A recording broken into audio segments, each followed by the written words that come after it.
There's been a pretty big scandal in British politics, which is all of the right were being spied on by the government. I'm not surprised, but I didn't actually hear about this. Yeah, this is sort of the thing that, I mean, if you're a German viewer, you might be like, oh, what is the problem? Because, it's normal. The FD get raided every, couple of years by the secret police, just checking them out, and then they find nothing consistently. So, in places like Germany, of course that's normal. But in Britain, this, I think, is the first time this has happened and been exposed since the war. I mean, during the war, some weird things happened, but, war and that. Yeah, So, there's not quite as much of a justification for it. no. And we'll start off because we're going to be talking about spying things. I suppose I'll plug something about spying that we did in the book clubs being active measures, which you can just see the disinformation warfare between the United States and the Soviet Union, which is a little bit annoying because I think some of the United States stuff is probably still in the archive. All the Soviet stuff is out. But most of it comes down to, and we'll see this in the spying they've been doing on the British right as well, most of it's kind of retarded. Like, the whole thing's retarded, a huge waste of time. Well, of course it is, because it's ideologically motivated, isn't it? It's similar to, It's not even that, it's just dumb ideas. Like, there was at the very start of I think it's the CIA in Germany versus the KGB. So the CIA are like, you know what we'll do? We'll start publishing articles in Soviets' fake magazines, telling people and giving people hints that maybe the communism isn't that good. It's like, okay, don't know what kind of impact you're expecting that to have. They spent hundreds of thousands of US dollars at the time on this, so God knows how much there is today. And then they get circulated all throughout East Germany. Some people read it, some people don't. They're putting in like fake, what are those things that women believe in? Like the stars. horoscopes. Yeah, they start putting fake versions of those in to try and entice people because no one's reading it. And then the KGB just get like bored of, like, they know this is going on, they just don't care. And then eventually they just publish their own version in West Germany. And at the bottom, they have the mailing list of like where it was published. And it's just some random like apartment in West Germany that's obviously been rented out by the KGB. So it's a very like slide way of mocking the CIA. It's like, we know what you're doing, and it's dumb. Stop. How could you have propagandistic horoscopes there? It's just like, you will feel slightly anti-communist today. Well, the horoscopes were just to entice women. It's Okay. my point being that a lot of it dumb. And this was also dumb. That doesn't make it any less sinister. It still is. And your point about the ideological aspects is true. But I just thought I had to mention that because it's funny.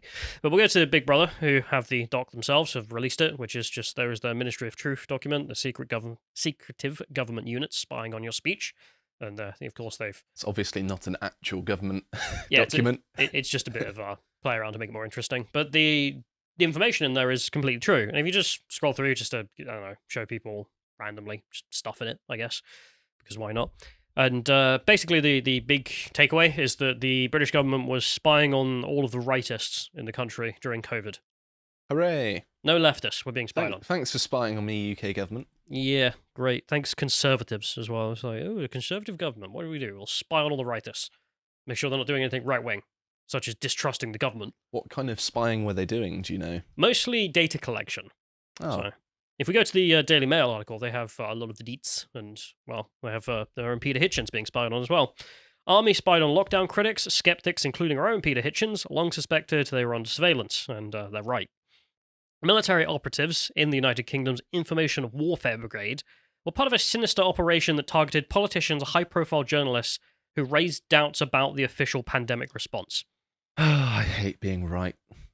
The big takeaway for me, though, like, I saw the mainstream British right whining about this, the Mail or people in London, and they're all whining about, isn't it wrong when the government's spying on people? Yeah, of course it's wrong. But I don't know how everyone seemed to miss. Not a single leftist was spied on. Guys.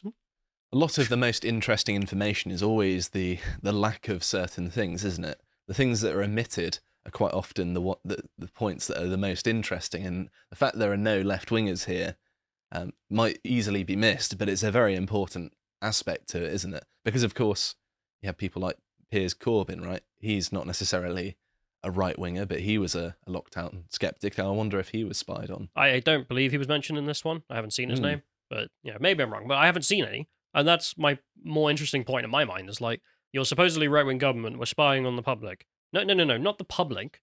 Like, they were spying on all the right-wingers. I mean, de facto, we got the names, bro. They compiled dossiers of public figures such as ex-minister David Davis, Brexit here, who questioned the modelling behind alarming death toll predictions. So he's like, well, that's clearly wrong. He's an MP, isn't he? Yeah. So they were spying on Their a own member of Parliament and a member of their own party. And anyone who dissented was collected on, as well as journalists such as Peter Hitchens and Toby Young was also being spied on. Unbelievable. What do you expect? The dissenting views were then being reported back to Number 10. They're all collected up. In the document itself, you can see like the individual tweets and whatnot that the government unit was basically compiling. I mean, this is kind of funny because a lot of people assume that spying is all like having sex with women and blowing up cars or something.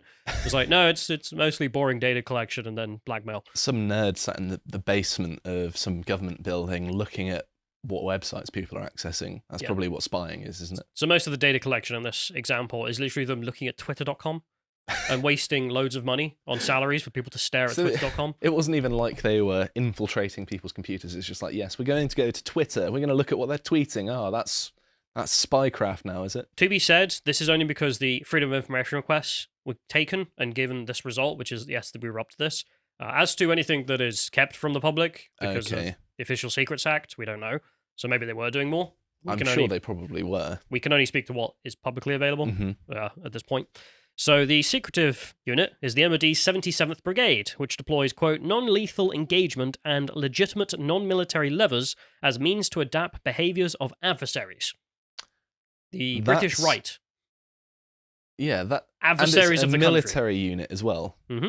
So the British government used its military technically against. There's no technically about it. Like, these guys are the army against the right wing. Yeah, direct military to coerce. Well, they didn't actually coerce; they just spied. But still, at this point, all we know is that they were doing data collection on the British right, spying on them, and then sending that data collection to Number 10.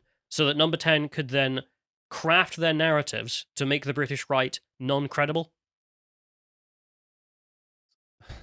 It's one thing to theorise that it's going on, because we did, of course, that this was going on. But then to hear that they did it so clearly and nakedly, unashamedly, is another thing, isn't it? I mean, imagine now I spoke about this on Joe Rogan, but to get all the final deets is what this is, and it's ridiculous. According to a whistleblower who worked for the brigade during lockdowns, the unit strayed far beyond its remit of targeting foreign powers.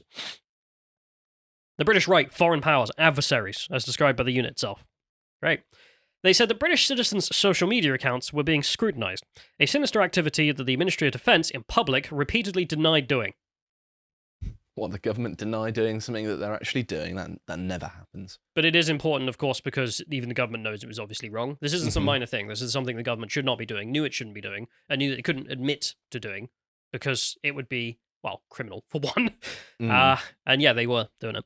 Papers show that outfits were tasked with countering disinformation and harmful narratives from purported experts, with civil servants and artificial intelligence deployed to scrape social media for keywords such as ventilators, etc., that would have been of interest. So this is the main thing. Data collection of those people who are saying don't trust the government. Coincidentally, happen to be all the British right. Amazing. And, well, then using that information for what exactly? The information was then used to orchestrate government responses to criticisms of policies such as the stay-at-home order, which police were given power to issue fines and break up gatherings. It also allowed ministers to push social media platforms to remove posts and promote government-approved lines. So there you are. I mean, that's just information control. Why the British public were made to be as scared as they were, even though the data is now out. It's demonstrable that I believe that... No, I can't say that on YouTube, can I? Crap. Well, go and look at the data for yourself about how things turned out. And then they'd use that information, so they're deploying the military to gather that information, to then use it to make the British right non-credible in the public's view, even if they're telling the truth. And then... Which we were. Also using it to bolster their own BS line, which is something the Communist Party does in Czechoslovakia back in the day. This is the point of it. This is like Soviet Union stuff, isn't it? Yeah, this is not a free country. This is a managed country. So it is just horrifying and depressing in equal parts, isn't it? This is what you're up against, just be expecting of it. The army whistleblower said, it's quite obvious that our activities resulted in the monitoring of the UK population, monitoring the social media posts of ordinary scared people. The post did not contain information that was untrue or uncoordinated. It was simply fear. The whistleblower from the 710th Brigade, which uses both regular and reservist troops, said, quote, I developed the impression the government were more interested in protecting their successes of their policies than uncovering any potential foreign interference, and I regret that I was part of it. Frankly, the work I was doing should never have been happening. So, yeah, it was all outside the remit, not legal, shouldn't be done. Was obviously completely just falling on the British right, which again, from the Conservative government, cool. And what were they doing with that information? We're just saying we're right. Our government policies are right, even if they're demonstrably untrue. And the other aspect there being the censorship, which we'll get to in a minute. The source also suggested that the government was so focused on monitoring critics, it may have actually missed genuinely Chinese-led pro-lockdown campaigns. I thought it couldn't get more pathetic and ridiculous. Yeah, I mean, there's no technical evidence for that, so it's just a speculation by the individual. But the idea that wouldn't be coordinated, like the what was the thing in Russia, the Internet Research Agency, the idea the Chinese don't have their own version. Of course they do. Come on. Yeah. Peter Hitchens said, on January 25th, 2021, YouTube posted a version of a conversation I had with Mike Graham on Talk Radio. Not true. Talk Radio posted it, but okay. But 75 seconds of the original broadcast were missing. A few weeks before, YouTube had suspended the entire Talk Radio station from its output. The ban was ended after a major public fuss. I have never really got to the bottom of what happened to my censored words, but I can think that someone deliberately cut them because they did not like the opinions I was expressing. And this is where we get to the censorship aspect. Because it's not just data collection, which is sinister and wrong in and of its own. It's not just then using that to gaslight the public and lie to them, which is getting wrong and sinister. It's then the active censorship. So the government, the British government, were actively talking to YouTube, Twitter, Facebook, and telling them, take this down, take this individual down. The people who were deleted, it may well have been the government that did it to you. So when we whine about the restrictions on our speech on this channel, for example, around COVID, part of the reason those guidelines are as bad as they are is because of national governments. It's not even YouTube's fault. I mean, we have seen this with the Twitter leaks in America. The Biden administration was literally saying, here's a list of people we want taken down. And Instagram wrote back, Facebook, saying, yeah, okay, we'll do it. It's like we've been copying North Korea's homework, isn't it? What? Well, it's worse because there's the veneer of, trust me, it's totally free, bro. And at the same time, the state censors you and then tries to pretend it never happened. And the more annoying thing is when this gets publicly available, people aren't that outraged. They know this is really bad, guys. Yeah, this is horrifying. We'll go to some of the people who were censored. So Richard Tice was under surveillance. So there you are. Known terrorist, Richard Tice. Yeah, probably not. Julie Hartley-Brewer, also, I don't know, member of National Action, maybe? I don't know. No. She was like, these numbers don't add up. She was looking at mathematics, and that made her worthy of being spied on. Your mathematics, illegal. Yeah. If we go to Big Brother, because the organization that published all this and do great work, and I'm a big fan of theirs, one of them went on Russell Brand's show to talk about all this, and I thought I can't explain it better than they can in their own words, so let's play that clip. This is bigger because it's not the intelligence agencies, it's a government policy unit that set up secretive cells within those units that are answerable to no one. And they're not just spying on MPs, they're spying on academics, members of the public, campaigns. Was they spying on you? Because you went, campaigners. Yeah. Was it yours? Yeah. I had pages and pages of stuff and nothing, I'm pleased to say, absolutely nothing that was recorded about me was inaccurate. There was no misinformation in there. So in a sense, it was completely illegitimate intrusion by the government in a manner that is not explicit or democratically sanctioned. Now, one of the people who's in these reports is Carl Hennigan, Professor Carl Hennigan. He's from Oxford University. He's from the Centre for Evidence-Based Medicine at Oxford University. Putting someone like that in a disinformation report, he's the person that should be speaking to the government about what the hell to do. They've gone too far. And he did also have articles marked as false on Facebook. That were not false, I bet. That it was a study that he'd written, a peer-reviewed study. Then he had his Twitter account was suspended for a while. Do you imagine that every government in the world, Silkie, is engaged in operations of this nature, or significant governments at least? I mean, I think if we have such blasé attitudes towards important terms like misinformation and disinformation, then it's inevitable, because all governments will always try to extend their power. To have power over what people can say and what people can read and hear is the most extraordinary power imaginable. That's why we called our report Ministry of Truth.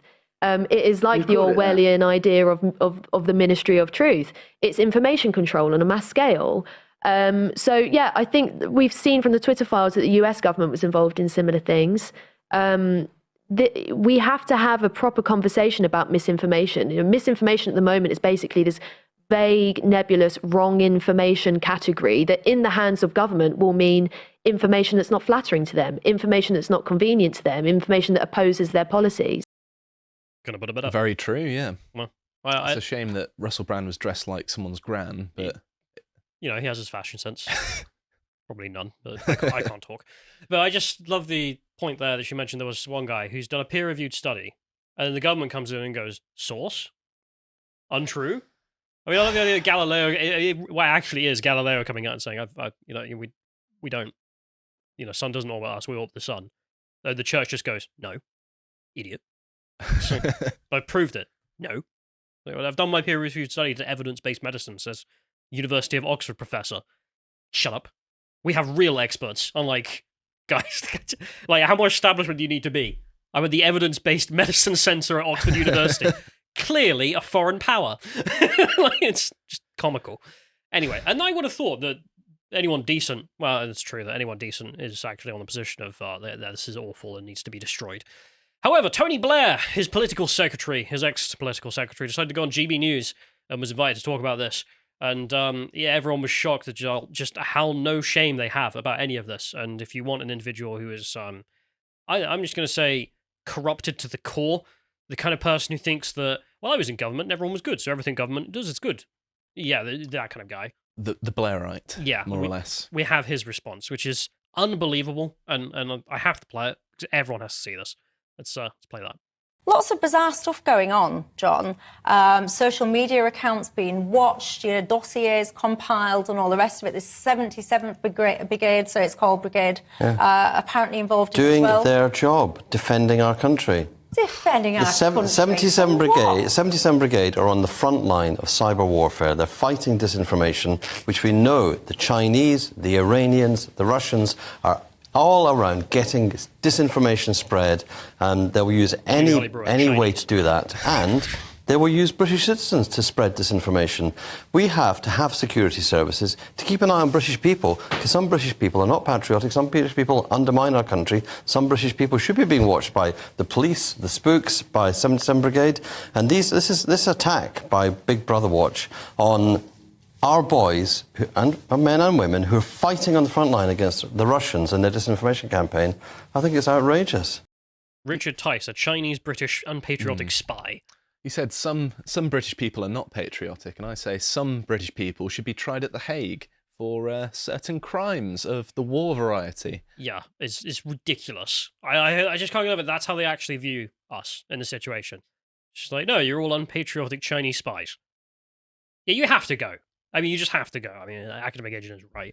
One of the stuff we're just mentioning that some MPs are also part of the 77th Brigade, specifically over here, Tobias Ellwood, the endless I want more war MP, who is, it's a very flattering idea that, more war equals more good.